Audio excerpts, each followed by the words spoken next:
ಬಾಮ ಕೂತ್ಕೋ. ಕೂತ್ಕೋ ದೇವಿ, ಕೂತ್ಕೊಳ್ಳೆ.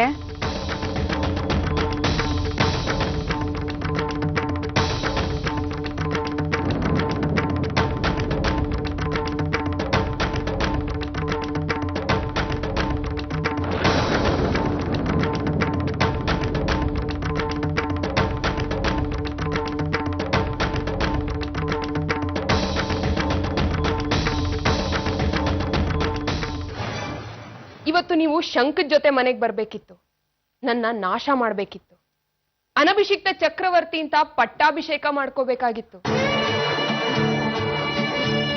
ಆದ್ರೆ ಅಮ್ಮನವರಿಚ್ಛೆ ಬದುಕು ಬದಲಾವಣೆನ ಕೇಳುತ್ತೆ. ಶಂಕದ ಜೊತೆ ಬರ್ಲಿಲ್ಲ.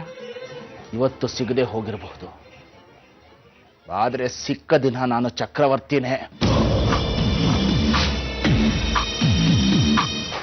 ಎಲ್ಲಿ ನನ್ನ ಮಗ ಸುಚೇಂದ್ರ?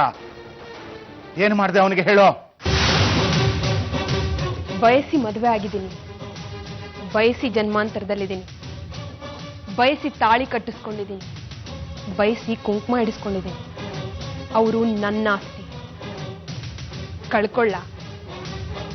ಕಳ್ಕೊಂಡ್ರೆ ಎಷ್ಟು ನೋವಾಗುತ್ತೆ, ಎಷ್ಟು ಸಂಕಟ ಆಗುತ್ತೆ ಅಂತ ನಿಮ್ಮನ್ನ ನೋಡಿದ್ರೆ ಗೊತ್ತಾಗ್ತಿದೆ.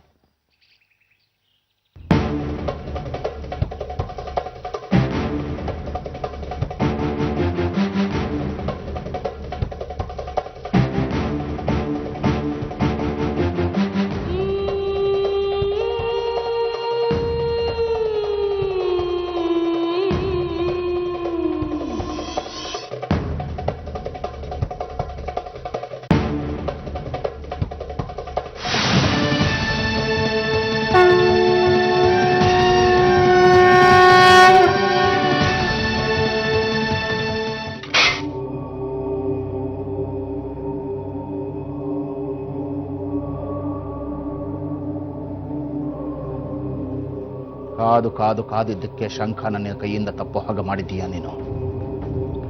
ಶಂಖನ ಪಡ್ಕೊಳ್ಳಕ್ಕೆ ಹತ್ಯೆಗಳಾಗಿವೆ. ಶಂಖ ತಪ್ಪಿದ್ದಕ್ಕೂ ಹತ್ಯೆ ಆಗಿಬಿಡ್ಲಿ ಬಿತ್ತು.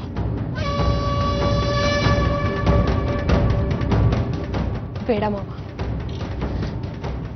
ನೀವು ಒಳ್ಳೆಯವರು. ಮಗನ್ನ ಪ್ರೀತಿಸೋ ಮನಸ್ಸಿದೆ ನಿಮಗೆ. ಶಂಖನ ಮರ್ತಿದ್ರಿ. ದುರಂತ ಅಂತ್ಯ ತಪ್ಪು ಸಾರಿಗಳ ವಿಮರ್ಶೆ ಬೇಡ ನನಗೆ. ನೀನು ಹೇಗೆ ನಿನ್ನ ಮಗಳು ದುರ್ಗಾ ಮೇಲಿನ ಪ್ರೀತಿಗೆ ಅವಳಿಗೆ ಕೊಟ್ಟ ಮಾತಿಗೆ ಮತ್ತೆ ಬಂದಿದ್ದೀಯೋ, ನಾನು ಹಾಗೆ ನನ್ನ ತಾತ ಮಾರ್ತಾಂಡನ ಆತ್ಮಕ್ಕೆ ಮಾತು ಕೊಟ್ಟಿದ್ದೀನಿ, ಶಂಖನ ಪಡ್ಕೊಳ್ತೀನಿ ಅಂತ. ತಾತ ಮಾರ್ತಾಂಡನಿಗೆ ಕೊಟ್ಟ ಮಾತನ್ನ ಉಳಿಸ್ಕೊಳ್ಳೋದಕ್ಕೋಸ್ಕರ ಶಂಖನ ಪಡ್ಕೊತೀನಿ.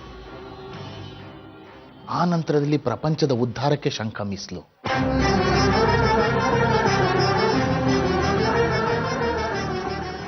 ನಂಬಬಹುದಾ? ನಂಬಬಹುದು. ಶಂಖ ಎಲ್ಲಿದೆ ಅಂತ ನಂಗೂ ಗೊತ್ತಿಲ್ಲ, ನನ್ನ ಹತ್ರ ಅಂತೂ ಇಲ್ಲ. ನನ್ನ ಮಗಳು ದುರ್ಗಾ ಹತ್ರ ಪ್ರಾರ್ಥನೆ ಮಾಡ್ತೀನಿ, ಶಂಖನ ರಕ್ಷಿಸೋ ಬದಲು ದುಷ್ಟರನ್ನ ಬದಲಾಯಿಸ್ತೆ ಅಂತ.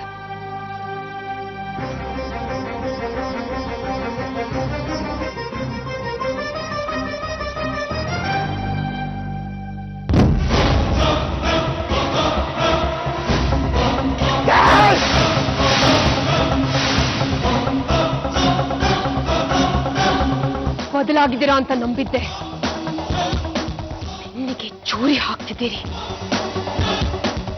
ಮಾರ್ತಾಂಡ ಇನ್ನೂ ಸತ್ತಿಲ್ಲ. ನಿಮ್ಮ ಮಗ ಸುಚೇಂದ್ರನಿಂದಾನೇ ನಿಮ್ಗೆ ಅಂತ್ಯ ಆಗೋ ಹಾಗೆ ಮಾಡ್ತೀನಿ.